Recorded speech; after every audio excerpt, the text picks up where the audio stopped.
Well, Donald Trump is all set to return to the White House as the 47th U.S. president following his inauguration ceremony today.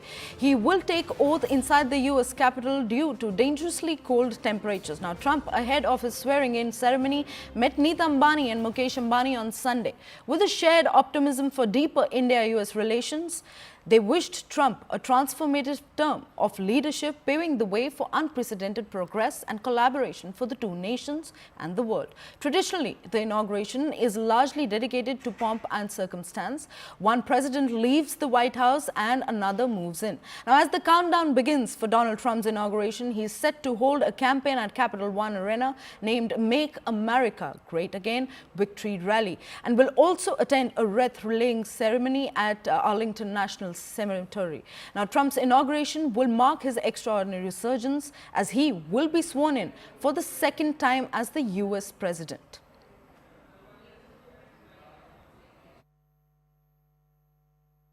Think of all the millions and millions who voted for Trump here at this very long and very enthusiastic queue, despite icy rain, to hear Trump at his pre-inauguration address.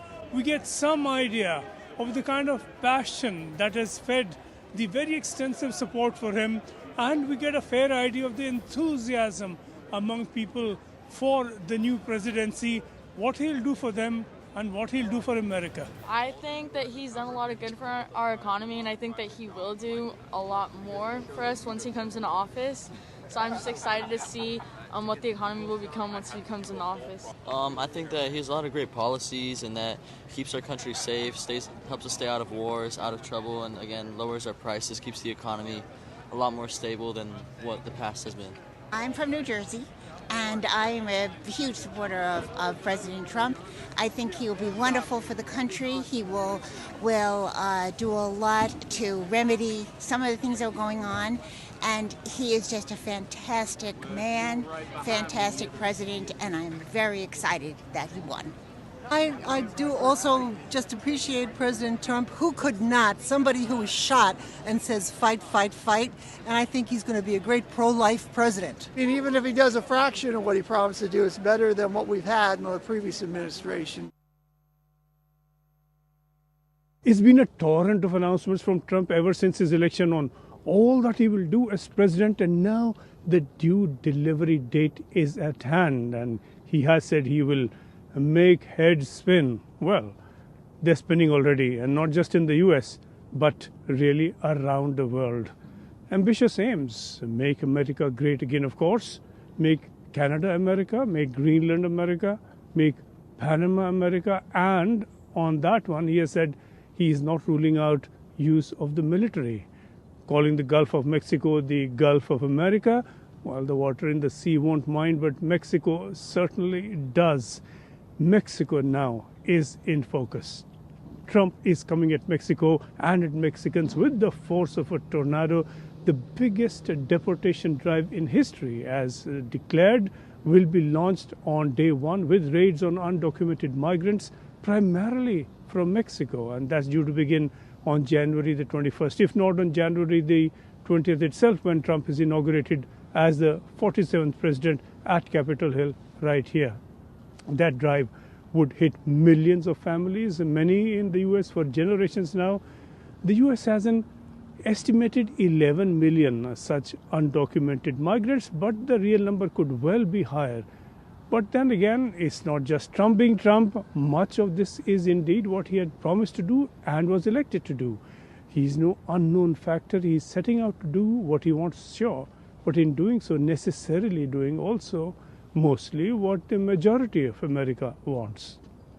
This includes, of course, the promised cuts within the government, and those two are likely to come thick and fast. The new Department of Government Efficiency may not save all of the $2 trillion that Musk has targeted in the $6.7 trillion budget, but certainly a lot of government departments are simply going to vanish, and they will vanish together with thousands and thousands of government jobs and the services that they have been providing. Well, Akanksha Swaroop continues to stay with us on the broadcast. Akanksha, Donald Trump is all set to make history as the 47th US president. The world is watching as Trump prepares to take the office. What can we expect from his second term?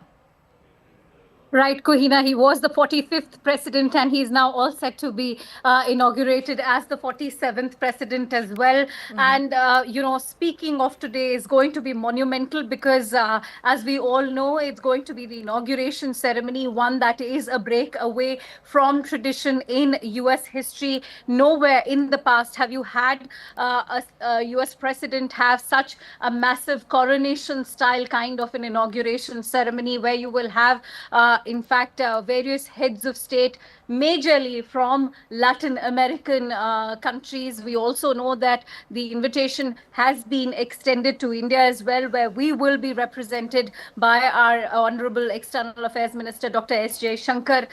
The Chinese president was also invited. He's, of course, declined to be there, but he will be present. He will be represented through the Vice President Hang Zheng. So along with these various heads of states, several of them from the Latin American countries, whether it is Ecuador, El Salvador, Argentina, they'll all be attending over there through their presidents.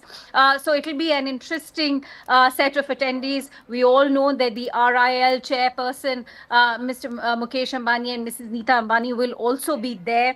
Having said that, tech billionaires, they are going to be the special highlight, whether it's going to be Elon Musk, who's of course going to be part of the incoming Trump administration. At the same time, you will have Sam Altman, you will have Mark Zuckerberg. All of these tech billionaires are very much going to be there in attendance.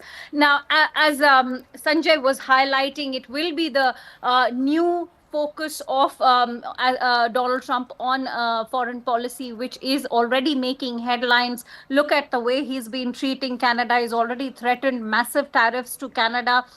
He's also been talking about how Canada ought to merge with the United States as the 51st state.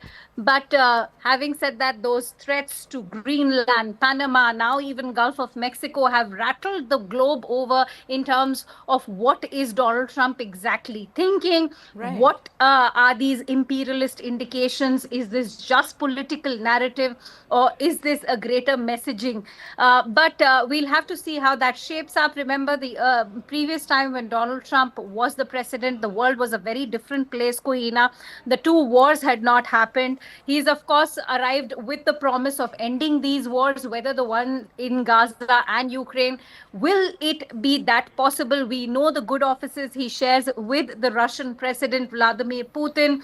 Of course, now the US is expected to cut off aid to Ukraine. So what happens in Ukraine, apart from the Middle East situation, is also going to be the big focus. Donald Trump already has been bragging about how he's managed to ease off the situation in Middle East the last time he was president through the signing of the Abraham Accords, which actually gave West Asia the opportunity to acknowledge Israel. But having said that, we'll have to see if it's going to be as easy as Donald Trump has made it out to be. Right. But the incoming Trump administration is one that is very hawkish and is known for his extremely conservative right-wing orthodox approach. So we'll have to see how foreign policy will shape up. More importantly for India, will Right. there be a fresh set of tariffs being threatened? Of late, we've seen the kind of overtures that were being made to New Delhi by the Biden administration. Will the Trump administration continue with those overtures, especially when it came to removing the 3 nuclear entities from the restricted list? We'll have to see all of that, Kohina. Right, Akanksha, thank you so much for bringing in all those details. Well, as Donald Trump is all set to make history as the 47th US president, the world watches as Trump prepares to take the office. What can we expect from his second term? Well, it'll be wait and watch series. But right now, we're slipping into a very short break. Stay tuned. We'll be back with more on the other side of this segment.